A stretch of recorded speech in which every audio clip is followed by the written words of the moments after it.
అంజిబాబు గురించి చెప్పాలంటే ఒకటే, నాకు 1994 నుంచి అంజిబాబుతో పరిచయం. నాకు ఒక ఫ్యామిలీ మెంబర్ లాగా. ఆయన ఎన్నో మెగా వెంచర్స్ చేశారు. ప్రతి వెంచర్కి నన్ను పిలవడం, హైదరాబాద్ కానీ, విజయనగరం కానీ, వైజాగ్ కానీ చాలా వెంచర్లు, ప్రతి వెంచరు నేను రావడం జరుగుతుంది. ఎందుకంటే నా ఫ్యామిలీ మెంబర్ ఆయన బాగుంటే అందరూ బాగుంటారు.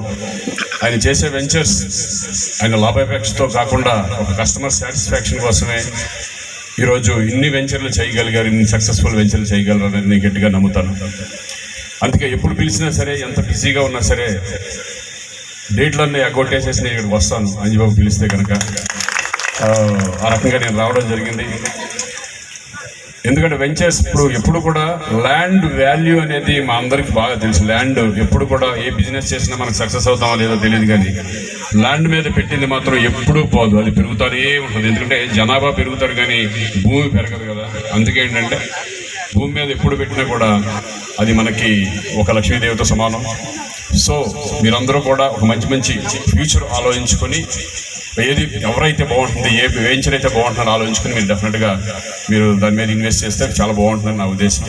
సో ఇంకా ఎన్నో మంచి ప్రాజెక్టులు చేస్తూ ఇక ముందుకు వెళ్ళాలని నేను మనస్ఫూర్తిగా అంజిబాబు గారిని కోరుకుంటున్నాను. All the best Anjibabu. మీ ప్రకృతి ఇంకా ఎన్నో మంచి వెంచర్స్ చేయాలి.